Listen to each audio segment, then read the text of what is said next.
Que vous soyez une organisation qui aspire à un modèle Opal ou non, vous avez tout intérêt à avoir un mécanisme de régulation des conflits qui permette de les gérer au fur et à mesure qu'ils émergent. Et ça, en fait, quel que soit votre modèle de gouvernance, qu'il soit pyramidal ou non, c'est typiquement le genre de process qu'on peut mettre en place, même si on ne refonde pas complètement toute la structure de l'organisation. Et donc aujourd'hui, on va voir comment, avec quelques règles simples, des pratiques et un petit peu d'entraînement, on peut arriver à élever la conscience relationnelle d'un groupe pour faire en sorte que justement ces conflits se dissolvent le plus vite possible au fur et à mesure de leur apparition.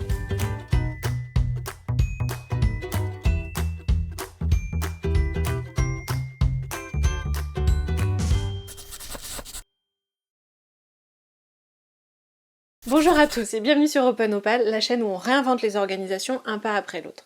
Moi c'est Nina et je suis là pour vous donner des petits tips pour vous aider à implémenter les modèles Opal dans votre organisation. Parmi les organisations Opal que je rencontre dans mon métier, je suis vraiment stupéfaite du nombre d'entre elles qui ont vraiment bien avancé dans le cheminement mais qui ont pas mis de process de résolution de conflit. Pourtant c'est le premier truc à mettre selon moi, vraiment, parce que personne n'évolue dans le monde des bisounours, que ce soit les organisations Opal ou les organisations pas Opal.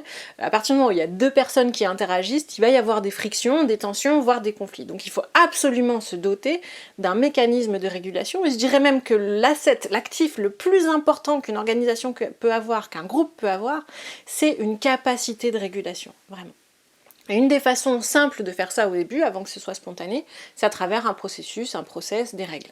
Donc comment construire un tel processus? Moi j'aime bien les processus en 3 étapes, où dans la première étape, on va voir les deux personnes qui sont en tension, qui vont venir discuter en tête à tête, 2 à 2, pour essayer de résoudre la tension à l'amiable, tout simplement.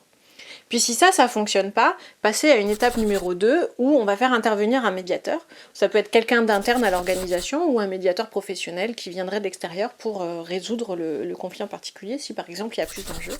Et si ça fonctionne toujours pas, passer au stade 3, au stade ultime, où on a une autorité qui va venir trancher dans le cas où les deux n'arrivent pas à trouver une solution ensemble. C'est juste un filet de sécurité, mais en revanche cette étape-là, dans les modèles autogouvernés, est absolument essentiel parce que c'est ce qui va permettre d'avoir un filet de sécurité. Cette autorité, ça peut être un peu n'importe qui, c'est à vous de voir, ça peut être Jean-Michel le doyen qui est là depuis 50 ans et qui connaît tous les trucs par cœur et qui est reconnu pour sa sagesse, ça peut être un membre du board, ça peut être le fondateur, ça peut être quelqu'un d'extérieur, même qui aurait un intérêt dans l'organisation mais à qui on fait confiance pour trancher sur les décisions, sur les décisions interpersonnelles. Donc l'important c'est que ces 3 étapes, tout ce process soit bien écrit, soit bien enregistré quelque part, consultable, que les personnes soient formées, sachent qu'il existe, qui passent à travers ces process-là, un petit peu comme on passerait à travers, je sais pas moi, un truc incendie. C'est la même chose en fait, on éteint un feu interpersonnel. Et ensuite ce que vous faites à l'intérieur de ces 3 étapes, c'est un petit peu comme vous voulez. Mais je vais quand même vous donner quelques guidelines, quelques pistes pour pas faire les choses n'importe comment. La première piste, c'est la communication non violente. Il faut absolument que ce que vous avez dans votre guide invite les personnes à communiquer de manière non violente. Si elles ne sont pas formées, que ça explique un tout petit peu. Et si vous pouvez franchement débloquer un petit budget pour former tout le monde à ça, c'est vraiment un des cadeaux que vous pourrez faire à votre équipe. La deuxième chose, c'est que lors de ces échanges, la parole soit sécurisée. On verra dans une autre vidéo comment faire un cadre qui permette de sécuriser la parole. C'est absolument essentiel qu'il y ait des règles qui permettent à chacun de s'exprimer en sécurité pour pouvoir aller creuser souvent dans les émotions qui sont les nœuds du problème, la plupart du temps. Et la troisième chose, c'est que les personnes qui interviennent comme médiateurs doivent absolument être formées. Donc si c'est des personnes internes, vous les formez.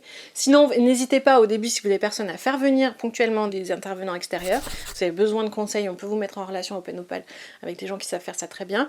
Mais vraiment, il faut que ce soit des gens qui connaissent un petit peu les enjeux de la psychologie et qui savent mener un process de médiation, qui savent mener une médiation de conflit.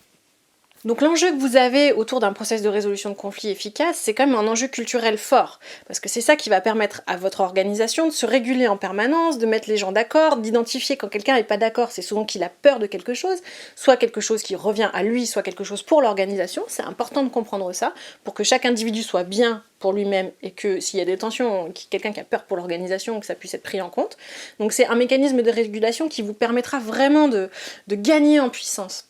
Donc je vous encourage vraiment à vous entraîner. Vous pouvez par exemple vous fixer l'objectif, une tension par semaine. Chaque semaine, je me trouve une tension, je la résous.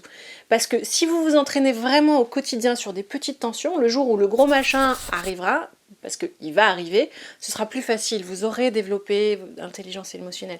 L'intelligence émotionnelle et la capacité d'aller chercher dans nos émotions, c'est un petit peu comme un muscle, ça s'entraîne, et plus on s'entraîne tous les jours, plus on devient performant, exactement comme quelqu'un qui irait courir le 100 mètres. Par exemple, vous pouvez aussi mettre en place une réunion hebdomadaire où vous faites sortir toutes les tensions. Alors vous pouvez l'appeler, moi j'aime bien dire les cailloux dans la chaussure.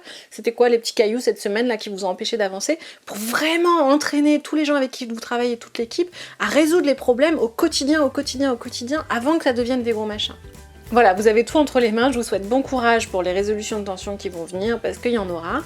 Et puis si en attendant vous avez envie de nous mettre un petit pouce pour nous soutenir, vous trouvez que ce que je fais c'est vraiment cool, vous avez envie que ça se propage plus, n'hésitez pas, mettez des likes, diffusez, partagez, tout ça, on est trop contents. Et d'ici là, à la prochaine.